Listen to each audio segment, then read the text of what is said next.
Irmão, semana passada, pela graça de Deus, nós terminamos uma série de mensagens da Bíblia na carta de Paulo a Tito. E graças a Deus nós podemos ser muito edificados, muito abençoados, confrontados e desafiados por esta carta que nos fez pensar em como sermos uma igreja madura. Como devemos, meus irmãos, ser e lutar para que cada um de nós façamos partes dessa igreja madura. Hoje, pela graça de Deus, nós iniciaremos uma nova série de mensagens, agora baseada no livro do profeta Abacuque. Portanto, eu peço a todos que abram suas Bíblias no livro do profeta Abacuque, onde nós iniciaremos mais esta série de mensagens.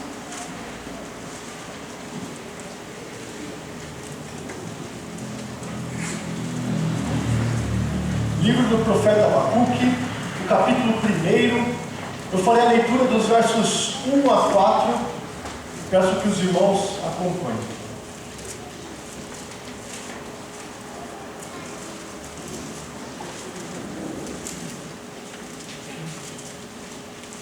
Diz assim a palavra do nosso Deus: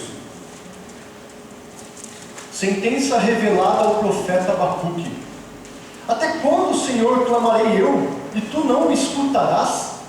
Gritar-te-ei violência, e não salvarás? Porque me mostras a iniquidade e me fazes ver a opressão? Pois a destruição e a violência estão diante de mim, há contendas e o litígio se suscita. Por esta causa a lei se afrouxa e a justiça nunca se manifesta, porque o perverso cerca o justo, a justiça é torcida. Feche os seus olhos, nós vamos orar mais uma vez. Ó Pai, a Tua palavra foi lida e nós pedimos da Tua graça e misericórdia que nos ajude a entendê-la, compreendê-la e aplicá-la em nossa vida, Pai, para que em mais esta série de mensagens nós venhamos a nos aperfeiçoar rumo a nos parecer cada dia mais com o Teu Filho amado Jesus Cristo. E é em nome dele que nós oramos. Amém. Quero perguntar a você algumas coisas. Primeira delas: você já esteve em uma situação em que quis questionar a Deus por ver que aparentemente Ele não agia por alguma catástrofe, alguma tragédia, algum ambiente violento? Você pensou: olha, eu estou vendo todas essas coisas ruins acontecerem e me parece que Deus não age. E você quis questioná-lo. Ao saber, por exemplo, de terroristas que por todo o mundo saem aterrorizando as pessoas, ao saber de guerras que matam milhares de pessoas, ou ao saber também de trabalho forçado de crianças dentro de um país que se submete a essa realidade para se manter como a maior potência econômica do mundo, você, diante dessas coisas e diante de tantos outros relatos de violência desenfreada pelo mundo afora, se pergunta ou questiona o Senhor: por que tais coisas acontecem? Você questiona o Senhor, o soberano sobre tudo, por que essas coisas acontecem? Ou vamos vir um pouco mais perto de nós. Não vamos falar do cenário mundial, mas do cenário nacional. Ao viver num país onde o judiciário parece ser mais a favor de medidas contra o combate ao crime, favorecendo bandidos nacionalmente conhecidos, ou até mesmo tirando a autoridade daqueles que diariamente estão nas ruas combatendo o crime, e você olha para essa situação e pensa: por que isso está acontecendo? E parece que Deus não está agindo. Então você olha para o justo Deus e pergunta a Ele: por que tais coisas acontecem? Você já fez isso ou já teve vontade de fazer isso? Mas pode ser que ao olhar para o cenário mundial ou ao olhar para o cenário nacional você não se sensibilize tanto assim. Mas pode ser que você venha a se sensibilizar mais quando os relatos de violência e injustiça estão te atingindo pessoalmente. E você, diante dessas coisas, questiona o Rei dos Reis, o Senhor dos Senhores, por que tais coisas estão acontecendo? Por que tais coisas acontecem? O profeta Abacuque, meus irmãos, ele estava diante de muita violência, diante de muita injustiça, e ele, então, vendo tudo aquilo ao seu redor, se dirige a Deus, perguntando: por que há tanto tempo aquelas coisas, aquele cenário violento e injusto, estava instaurado na realidade de Israel? Por isso, eu quero olhar com os irmãos, nesta passagem que lemos, sobre o seguinte tema: a queixa do justo ante a injustiça. A queixa do justo ante a injustiça. Vamos começar a ver, portanto, esta queixa do justo. Nós começamos a ver, por exemplo, no versículo de número 1, que diz o seguinte: sentença revelada ao profeta Abacuque. Nesse primeiro versículo, nós já conseguimos ver o aspecto introdutório necessário para que a gente consiga compreender tanto essa como todas as outras mensagens da série no livro do profeta Abacuque. Quem escreveu este livro? O profeta Abacuque, dito aqui nesse versículo, sentença revelada a ele, a este profeta chamado Abacuque, ele é um tanto quanto desconhecido.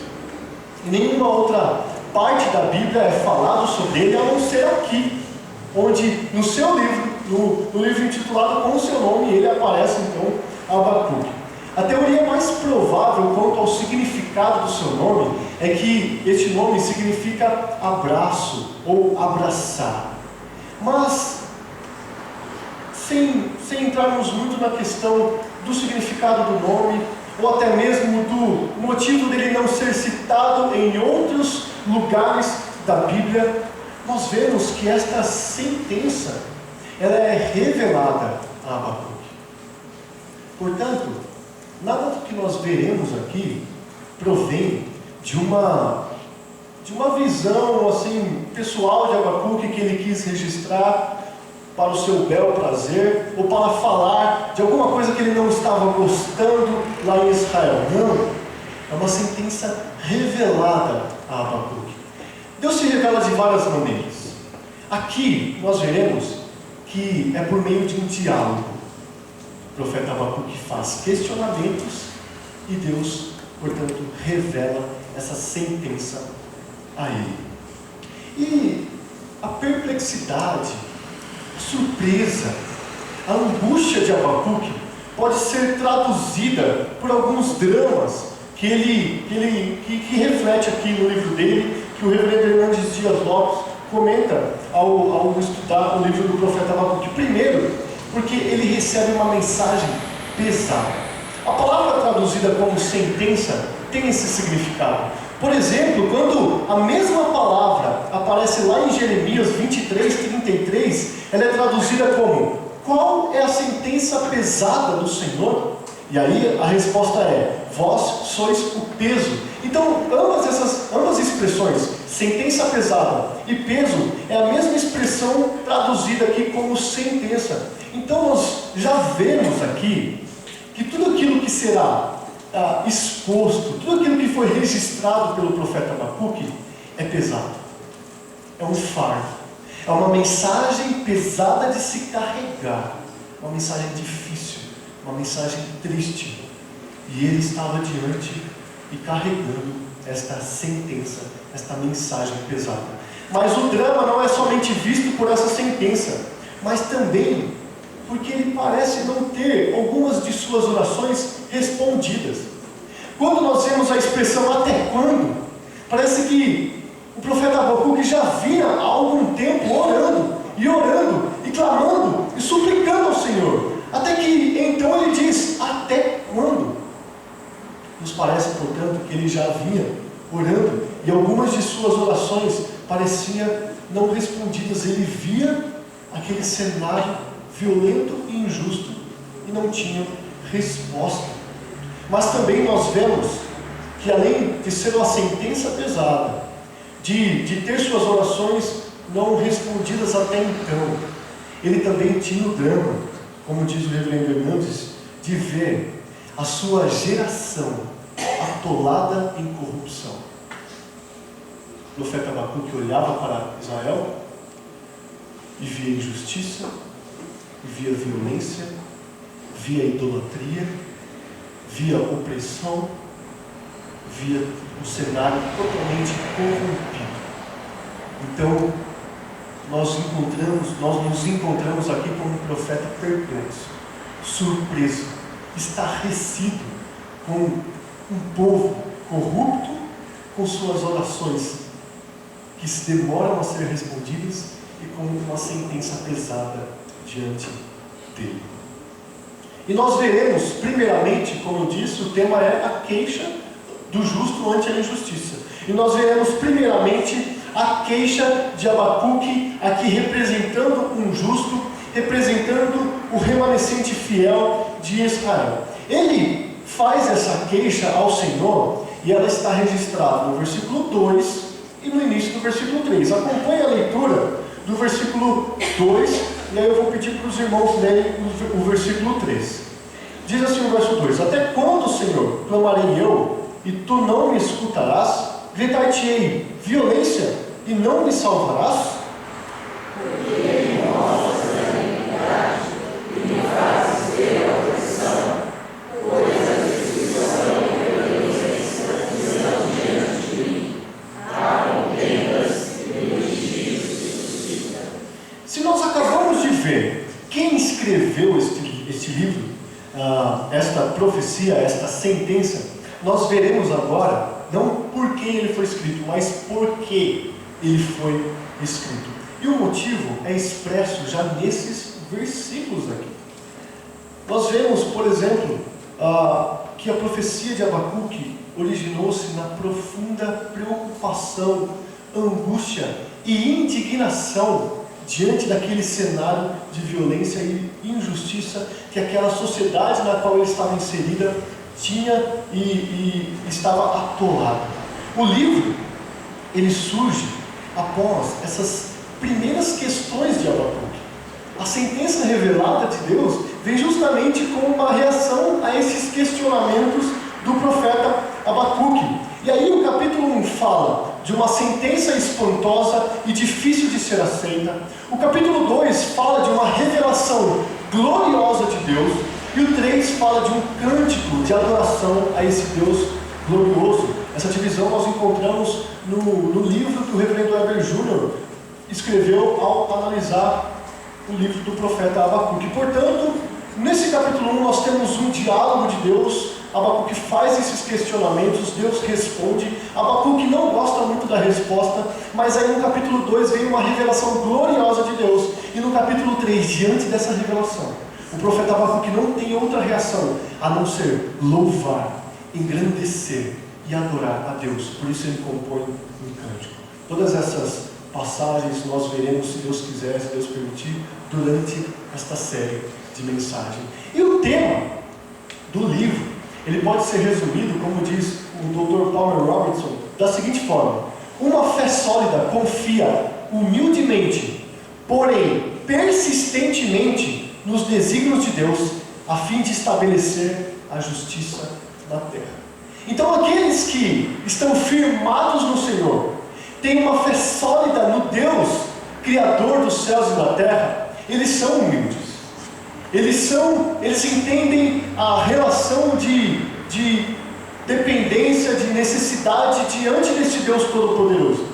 Mas eles também não deixam de serem persistentes diante das calamidades que eles presenciam, e eles levam essas coisas diante do Senhor. Tal persistência é vista nos questionamentos do profeta Abacuque, e a expressão "até quando" revela justamente isso. A expressão "até quando" revela que ele vinha já orando e suplicando, até que então ele teve de clamar: até quando esta situação continuará? Ele então parece não acreditar no silêncio do Todo-Poderoso. Ele parece não se conformar em aparentemente Deus não está agindo diante daquela realidade. Mas eu pergunto, será que tais questionamentos são mesmo legítimos? Ou eles não poderiam ser aceitos por Deus? Será que Deus então se agrada desses questionamentos de Abacuque? Ou Ele não se agradaria desses questionamentos? Os questionamentos estão diante de nós. Até quando, Senhor? Nós vemos exemplos de vários salmistas falando diante de Deus essa mesma expressão, até quando. O Salmo de número 13, versículos 1 e 2 diz: até quando, Senhor, esquecer-te-ás de mim para sempre? Até quando ocultarás de mim o rosto? Até quando estarei eu relutando dentro de minha alma, com tristeza no coração cada dia? Até quando se erguerá contra mim o meu inimigo? Então, uma série de até quando o salmista vem e diz. Outro salmo, o Salmo de número 94, versículo 3, diz o seguinte: até quando, Senhor, os perversos? Até quando exultarão os perversos? Portanto, isso não é exclusivo de Abacuque.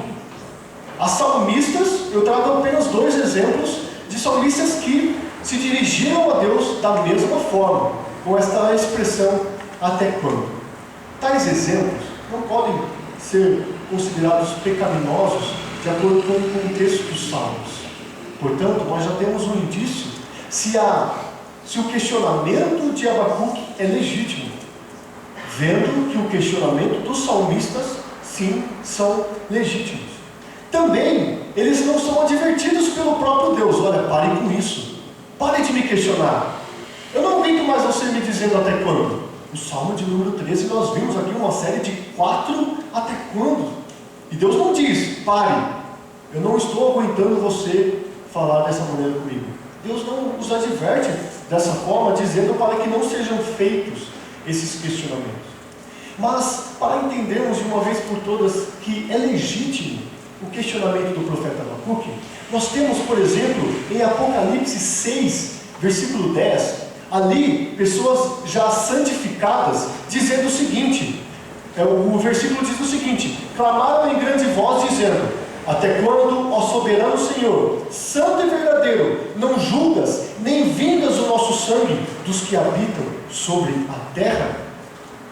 Então nós vemos em Abacuque, vemos nos salmistas e vemos nos santos clamando em grande voz: até quando, Senhor, ó soberano? É legítimo, portanto, estar diante de Deus e clamar, e questionar, e fazer esse tipo de oração. Porém, para uma oração tão incisiva ser aceita, é necessário que tenhamos em mente não os nossos anseios, não os nossos inimigos pessoais. Olha, Deus, eu não estou aguentando mais aquela pessoa que está diariamente, olha, me tirando do sério. Não são os nossos anseios e inimigos pessoais que devem estar diante de Deus quando fazemos um questionamento como o profeta Abacuque fez. Mas entendamos qual a vontade do Senhor. E se algo está contra isso, se algo vai de encontro à vontade do Senhor, se algo afronta a santidade de Deus, aí sim podemos orar a Deus questionando: até quando tal situação que o afronta vai de encontro à sua vontade e quebra seus mandamentos, continuará. Portanto, saiba, não são os seus anseios que devem estar diante de Deus, mas os anseios do próprio Deus, revelado em sua própria palavra.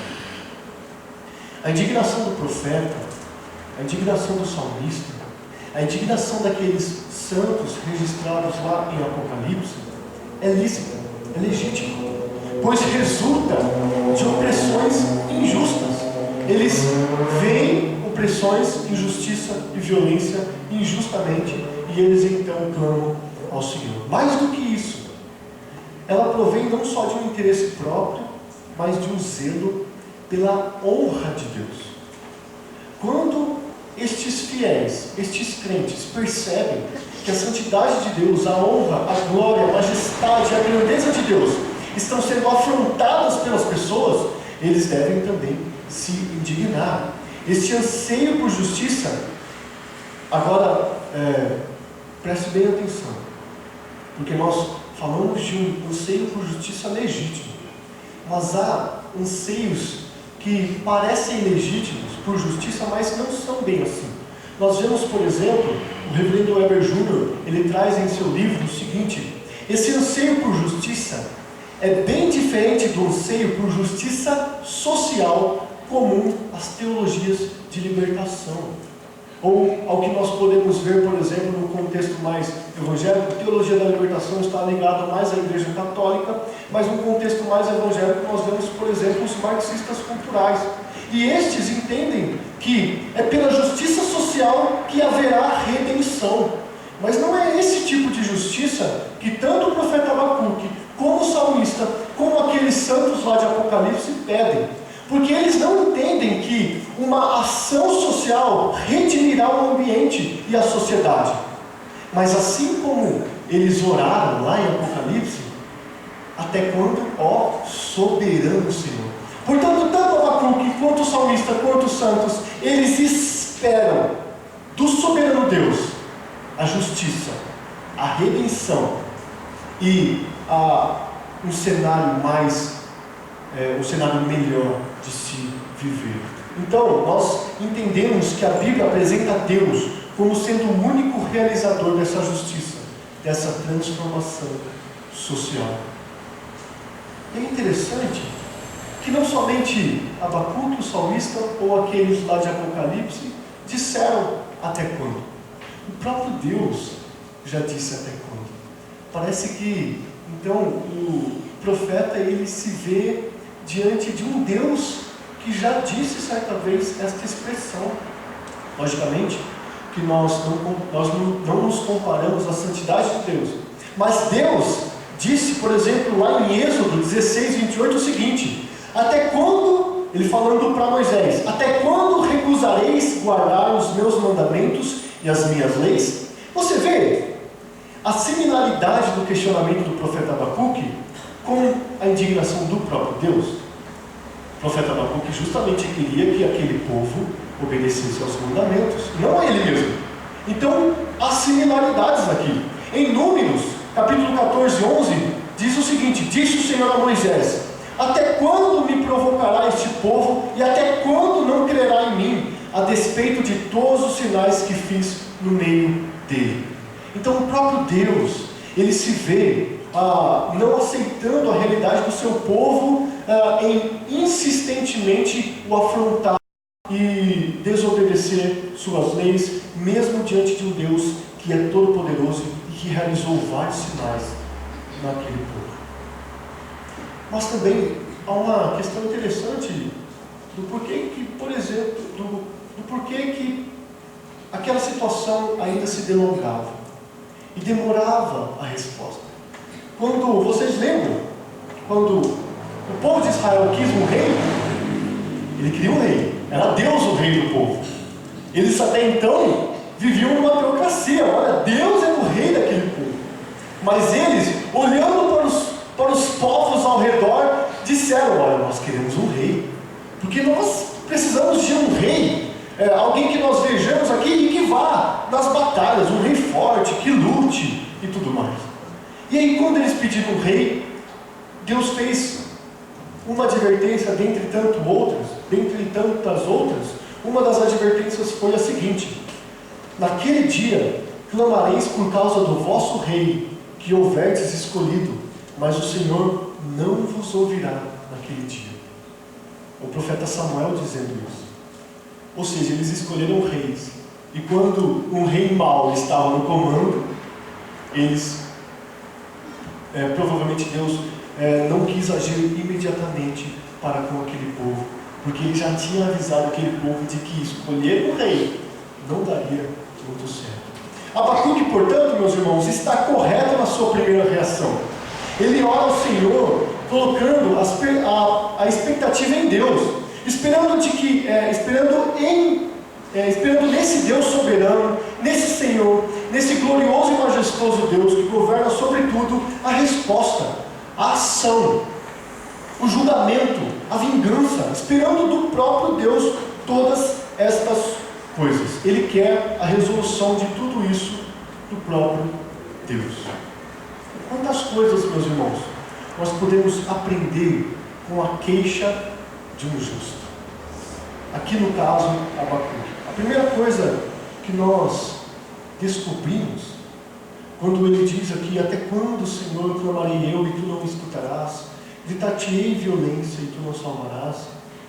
Nós podemos aprender, por exemplo, de acordo com o Dr. Martin Lloyd-Jones, no seu livro Do Temor à Fé, ele diz o seguinte: a primeira coisa que descobrimos quando estudamos as ações de Deus é que pode parecer que Ele esteja estranhamente silencioso e inativo em circunstâncias provocativas.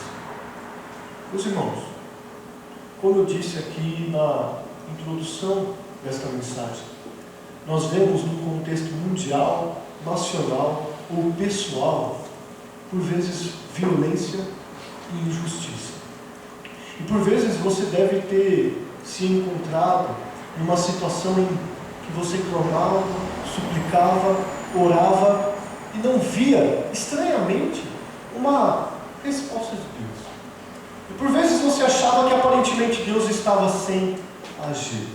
Nós descobrimos aqui que Deus, Ele age dessa forma. Ele faz assim, por causa de sua soberania, por causa de seu poderio, que é Ele que decide todas as coisas. A segunda coisa que nós aprendemos com o profeta Abacuque é que nós não podemos ser indiferentes. Nós não podemos olhar para a situação do nosso país e falar: deixa, é assim mesmo. Político é tudo igual. Governante é tudo igual. Essas pessoas são todas assim, rebeldes. É tudo corrupto. Não devemos apenas olharmos para situações de injustiça e violência e sermos indiferentes a elas. Não! Devemos clamar, devemos orar, devemos fazer igual o profeta Abacuque. Ó Deus, eu estou olhando violência contra os pobres. Ó Deus, eu estou olhando injustiça contra aqueles que necessitam de justiça. Ó Deus, eu estou olhando violência contra os mais fracos. Eu estou olhando tantas coisas ruins, eu estou olhando corrupção. Ore a Deus, clame a Deus. Lembrando, clame a Deus não de acordo com os seus anseios, mas de acordo com os anseios do próprio Senhor. Outra coisa que a gente aprende é que devemos nutrir dentro de nós um desejo de que a nossa nação melhore, de que o nosso contexto melhore, e devemos nutrir esse desejo diante do Senhor. Diante do Senhor. Quantas orações você fez diante de tantas calamidades que a gente vê no nosso país? Faça um treino e compare quantas postagens você fez e quantas vezes você se encontrou de joelhos diante de Deus orando pela sua nação. Faça uma comparação. Quantas vezes você esteve conversando com pessoas e reclamando e murmurando e reclamando, e quantas vezes você esteve diante de Deus de joelhos orando pela sua nação? Faça esse balanço, faça essa comparação, reflita e veja quantas vezes você, em vez de confiar em Deus e em sua soberania e levar até Ele os seus questionamentos, você estava murmurando, reclamando e fazendo coisas inúteis. Preste bastante atenção no seu procedimento. Outra coisa que nós aprendemos, de acordo com o reverendo Hernandes Dias Lopes, é o seguinte: não devemos perder a confiança em Deus, em que Deus está do lado da justiça e ouve nossas orações. Nós lemos no início do culto o Salmo de número 75. E ali nós rendemos graças a Deus, rendemos graças ao Rei do Universo, porque nós sabemos que Ele controla todas as coisas. E Ele diz naquele salmo: o Senhor vai executar o juízo no tempo determinado. Nós não podemos perder de vista que Deus, o justo, Ele ama a justiça. E Ele não deixará nenhum ímpio impune, e Ele não deixará de ouvir nossas orações quando feitas com fidelidade. E se vimos a queixa do justo, nós precisamos ver agora sobre a injustiça que estava diante dele. Mas antes de vermos sobre a injustiça que estava diante de Abacuque, reflita uma última coisa. Por vezes, nós estamos na pele do profeta Abacuque, mas por vezes, nós estamos na pele dos perversos contra os quais Abacuque estava orando. Perceba no versículo 3 e versículo 4 as injustiças que estavam diante do profeta Abacuque. Eu vou ler o versículo 3 e peço que os irmãos leiam o versículo 4. Por que me mostras a iniquidade e me fazes ver a opressão? Pois a destruição e a violência estão diante de mim, há contendas e o litígio se suscita. Por essa causa a lei se afrouxa e a justiça nunca se manifesta, porque o perverso persegue o justo, a justiça é exercida. Muito bem, nós vimos já por quem este livro foi escrito, nós já vimos por que esse livro foi escrito, e com esses versículos nós vemos quando esse livro foi escrito, porque este cenário revela muito sobre o contexto atual, o contexto deste livro, desta indignação de Abacuque. O profeta Isaías, antes do profeta Abacuque, antes de chegar a esse momento, ele já tinha profetizado que chegaria um momento em que Jerusalém seria destruída pelo povo babilônico. Ele diz em 2 Reis, capítulo 20, versículos 16 e 18, o seguinte: ouve a palavra do Senhor, ele dizendo ao rei Ezequias: eis que virão dias em que tudo quanto houver em tua casa, como que entesouraram teus pais até o dia de hoje, será levado para a Babilônia. Não ficará coisa alguma, disse o Senhor, dos teus próprios filhos que tu gerares, tomarão para que sejam eunucos no palácio do rei da Babilônia. Então nós vemos aqui nesses versículos que o profeta Isaías já tinha há tempos antes profetizado que o povo de Jerusalém, a quem este livro foi escrito, que é o destinatário deste livro, ele sofreria, o povo de Judá sofreria nas mãos do povo da Babilônia. Então Isaías já estava profetizando este cenário. Mas foi por causa dos pecados do rei chamado Manassés, que reinou do ano 697 até 642 a.C., que Nabucodonosor agiria contra Judá. Foi por causa dos pecados dele. Agora preste atenção. Foi por causa dos pecados de Manassés, mas não foi no tempo do reinado de Manassés. Nós já veremos isso. Eu peço aos irmãos que abram as Bíblias em 2 Reis, capítulo 21, e acompanhe a leitura dos versos 1 a 16, que falam sobre o pecado no tempo em que Manassés estava reinando. É necessário que saibamos disso, porque foi por causa desses pecados que a Babilônia veio contra Judá. Então, 2 Reis, capítulo 21, versículos 1 a 16. Diz assim a palavra do nosso Deus: tinha Manassés 12 anos de idade quando começou a reinar, e reinou 55 anos em Jerusalém. Sua mãe chamava-se Efizibá. Fez ele o que era mal perante o Senhor, segundo as abominações dos gentios que o Senhor expulsara de suas possessões de diante dos filhos de Israel. Pois tornou, meus irmãos, reparem as obras más deste rei. Tornou a edificar os altos de Ezequias seu pai, vamos lá, o versículo 3, pois tornou a edificar os altos que Ezequias seu pai havia destruído, e levantou altares a Baal, e fez um poste ídolo, como o que fizera Acabe, rei de Israel, e se prostrou diante de todo o exército dos céus e o serviu. Edificou altares na casa do Senhor, da qual o Senhor tinha dito: em Jerusalém porém meu nome. Também edificou altares a todo o exército dos céus, nos dois atos da casa do Senhor. Olha o versículo 6. E queimou a seu filho como sacrifício. Adivinhava pelas nuvens, era agoureiro e tratava com médiuns e feiticeiros. Prosseguiu em fazer o que era mal perante o Senhor para provocar a ira.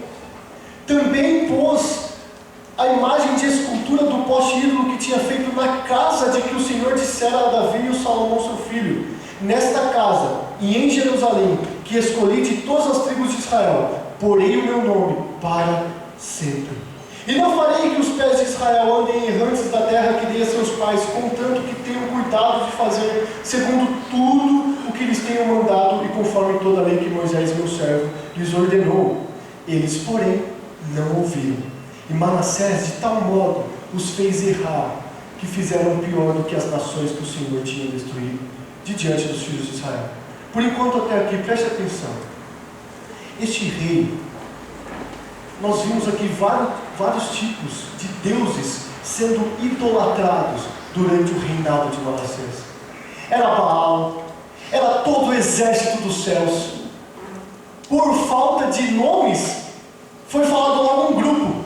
Todo o exército dos céus recebeu um altar no reinado de Manassés para ser adorado.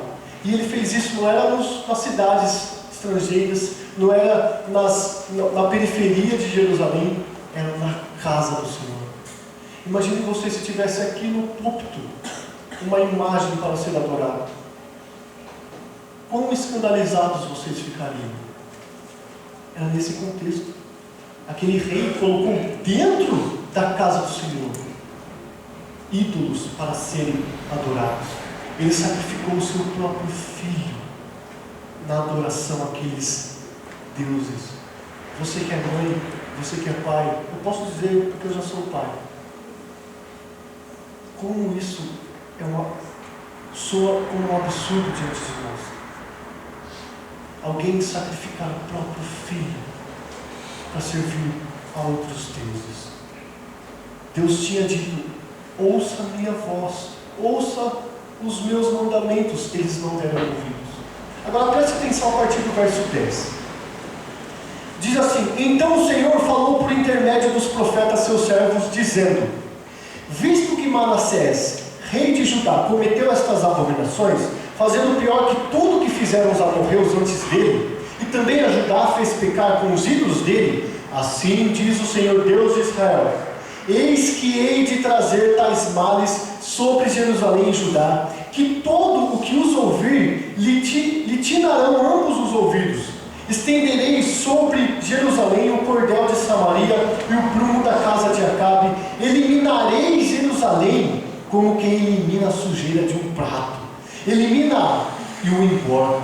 Abandonarei o resto da minha herança. Entregá-lo-ei nas mãos de seus inimigos. Servirá de presa e despojo para todos os seus inimigos, porquanto fizeram o que era mal perante mim e me provocaram a ira, desde o dia em que seus pais saíram do Egito até o dia de hoje. Além disso, Manassés derramou muitíssimo sangue inocente, até encher Jerusalém de um ao outro extremo, afora o seu pecado, com que fez pecar a Judá, praticando o que era mal diante do Senhor. Volte lá para Abacuque, para o livro do profeta Abacuque.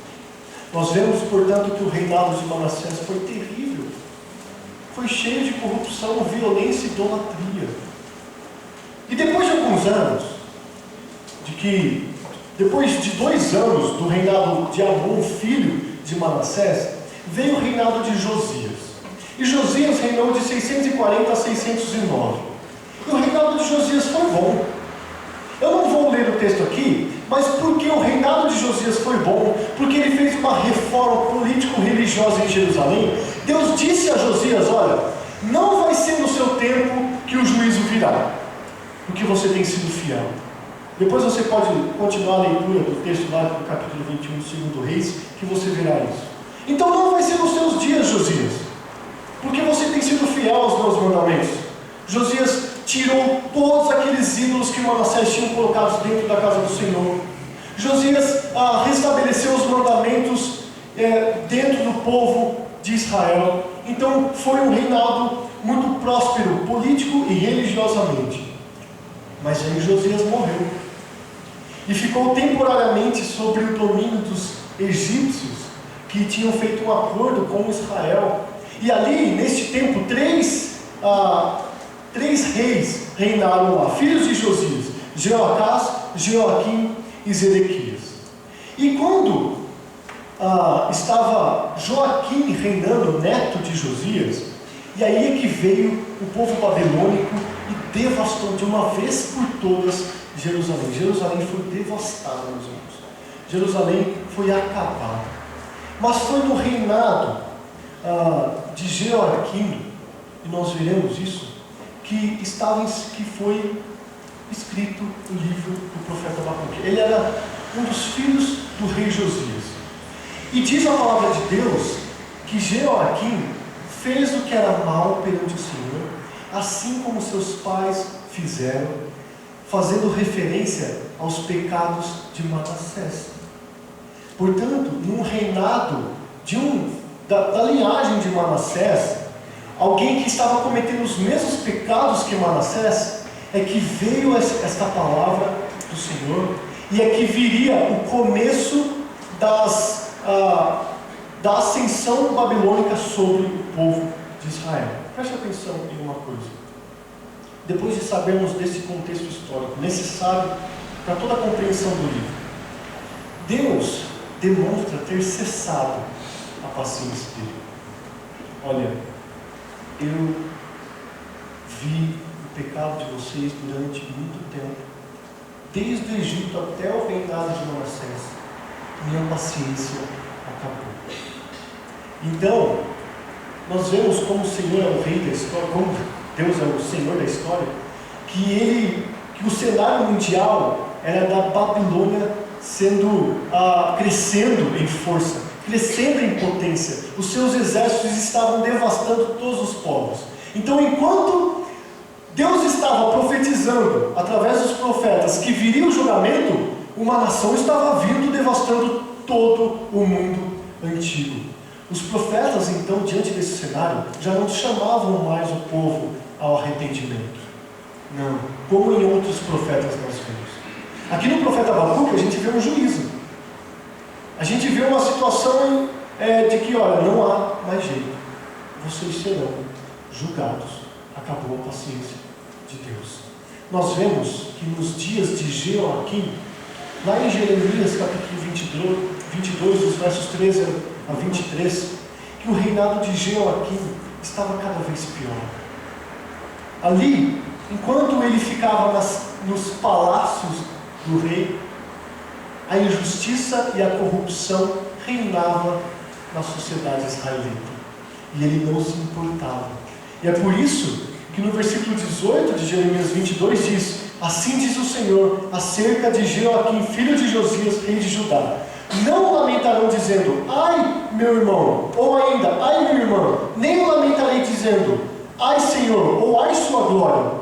Como se sepulta o jumento, assim o sepultarão, arrastá-lo-ão e o lançarão para bem longe, para fora das portas de Jerusalém.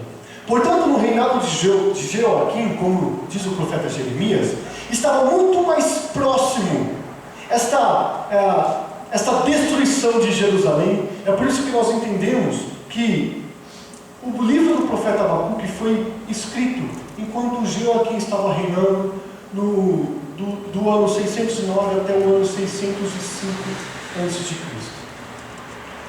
E as condições, voltando aqui para o texto de Abacuque, as condições morais que Abacuque diz aqui, no versículo 3, por exemplo: destruição e violência, contendas e litígio, a lei se afrouxa, a justiça é torcida. Todo esse cenário condiz muito com o reinado de Jeoaquim.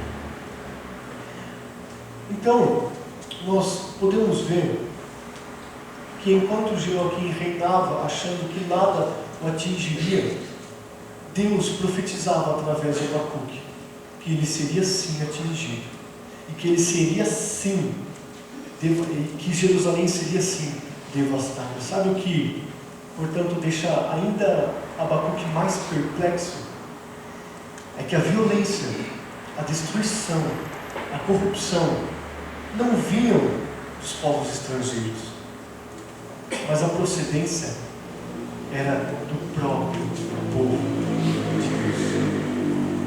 os próprios judeus cometiam violência, corrupção e tantos outros crimes. Joaquim, por exemplo, ao ouvir a profecia de Jeremias, que era contra ele, essa que eu acabei de ler, ele falou: eu não quero ouvir isso. Ele queimou os rolos do livro que Jeremias tinha pedido para Baruque escrever. Ele não só queimou, como mandou prender Jeremias. Ele estava muito bravo com aquela situação. Ele estava indignado porque pessoas estavam profetizando contra ele. Mal sabia ele que não adiantaria queimar o rolo, que não adiantaria prender Jeremias, que não adiantaria não dar ouvidos à profecia de Abacuque. O castigo viria mais cedo ou mais tarde. Meus irmãos, quando a gente assume que essa é a data mais provável, é fácil então entender a frustração do profeta Abacuque. Ele tinha uma expectativa de mudança, porque há muito tempo vinha sendo prometido isso. Há muito tempo, desde o reinado lá de Manassés, ainda que Josias tinha feito uma reforma religiosa, no reinado de Manassés, que foram 55 anos, havia muita injustiça, muita coisa ruim. E no reinado de Joaquim havia muita corrupção. Então dá para ver o quanto desesperado estava o profeta e quanto ele queria o juízo iminente de Deus. Mas preste atenção em uma coisa. A situação descrita por Abacuque, destruição, violência, contendas e litígio, não era nova no povo de Israel. O texto que nós lemos na liturgia de Isaías capítulo 1 mostra que aquelas pessoas estavam cometendo todas essas coisas e ainda tinham a ousadia de se encontrar para um ajuntamento solene. As pessoas tinham a ousadia de querer oferecer sacrifícios, mesmo se portando tão injustamente. Mas aparentemente aqui era o auge, porque a paciência de Deus cessa, a paciência de Deus acaba. Então Abacuque começa reclamando do pecado de Judá e pergunta a Deus até quando ele toleraria aquele pecado. Eu quero trazer aqui uma citação do reverendo Hernandes, que ele traça um perfil de uma sociedade decadente, que é muito similar àquela sociedade que Abacuque estava presenciando. Uma sociedade decadente é saturada de violência, dominada pelo pecado, marcada pelo domínio opressor dos fortes aos fracos. É onde estão presentes os sinais visíveis de destruição. É marcada por relacionamentos quebrados. É onde a impunidade prevalece. É marcada por um poder judiciário impotente e corrompido. É onde se vê uma inversão total dos valores. É onde os tribunais estão mancomunados com os criminosos para roubar o direito dos justos. Nós vemos isso no profeta Abacuque. Destruição, violência, contendas, litígio. A justiça, a lei se afrouxa. Aquilo que deveria ser feito não é feito porque a justiça é torcida. Porque os perversos cercam os justos. Como é ruim ver, por exemplo, meus irmãos, muitas vezes, aqui no nosso país, em muitos julgamentos, que aqueles que são mais abastados financeiramente têm uma vitória no julgamento porque ele compra aqueles que estão julgando o caso. Era isso que acontecia. Essa é a reflexão do reverendo Hernandes, é isso que nós vemos no profeta Abacuque. A justiça, ela é torcida. E, meus irmãos, o povo de Deus, ele havia sido ordenado, lá em Levítico, não farás injustiça. Você não pode favorecer nem o pobre, nem com prazer o grande. Em Deuteronômio, não torcerás a justiça, não farás acepção de pessoas, nem tomarás suborno. O povo de Deus sabia o que deveria ser feito e não estava fazendo. É por isso que o sábio, Salomão, ele já havia alertado: o que justifica o perverso e o que condena o justo, abomináveis são para o Senhor, tanto um quanto hoje. E ele ainda vai dizer em Eclesiastes: visto como se não executa logo a sentença sobre a má obra, o coração dos filhos dos homens está inteiramente disposto a praticar o mal. Impunidade, justiça torcida, lei frouxa, que não pune, não prevalece, não faz o que deve ser feito. Eu quero refletir algumas coisas com vocês. Essa palavra, ela não estava sendo dita a pessoas que não faziam parte de Israel. Fazendo uma aplicação para os nossos dias, a palavra aqui é justamente para nós que estamos dentro da igreja. Assim como essa palavra foi para aqueles que estavam dentro do povo de Israel, inseridos no povo da aliança, a palavra hoje aqui, meus irmãos, é para todos nós que estamos aqui dentro desta igreja. Será que você tem feito parte daqueles justos que queixam? Ou será que você faz parte daqueles que estão na estatística das injustiças e violências? Você não precisa sair aí atirando, você não precisa sair aí subornando, você não precisa ir ser alguém de destaque para estar inserido nessa estatística. Se você prefere você mesmo, os seus luxos, os seus anseios, do que a necessidade do seu próximo, você está dentro destes que contendem, que suscita conflito, que não olha para o pobre, que não olha para o oprimido. Você está dentro deste povo que faz violência, que faz destruição dentro da sociedade. Meus irmãos, eu quero que vocês realmente reflitam nessas coisas.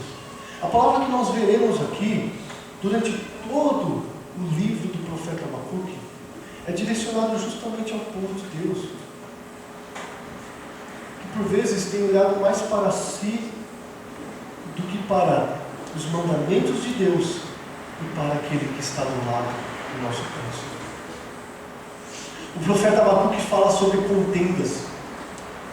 Quantas vezes nós vemos irmãos que frequentam a mesma igreja em conflitos, em contendas perenes, que não se encontram fim, não se falam, não se comunicam, não se cumprimentam na saída depois de um culto. Contendas, conflitos. Quantos de vocês não têm se interessado pelo próximo e pelas suas necessidades físicas e espirituais? O profeta Abacuque, portanto, ele se queixa como um justo.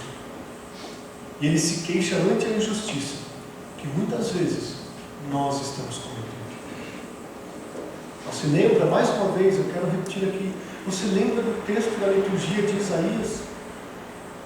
Aquelas pessoas estavam lá fora da igreja, oprimindo o pobre, desobedecendo os mandamentos de Deus, praticando violência, suscitando contendas e conflitos. E elas achavam que ao entrar na igreja seriam ouvidas. Se você acha, assim como aquelas pessoas achavam naquela época, saiba que a mesma resposta que Deus deu àquelas pessoas, Ele dá a você hoje. Você precisa se lavar, se purificar dos seus pecados. Porque ainda que seus pecados sejam como a escarlate, você será mais alto que a neve. E sabe quem pode nos lavar do pecado? Quem pode nos purificar da injustiça? Foi justamente aquele que sofreu na pele corrupção, violência e injustiça.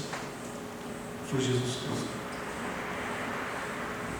Jesus Cristo morreu na cruz para que você possa não mais ser escravo da injustiça, da violência e da opressão, mas para que você possa lutar contra isso, para que você possa lutar contra o coração pecaminoso, para que você possa lutar contra as vezes que você olha para si mesmo e para os seus anseios, e para os anseios do próprio Deus e do seu próximo.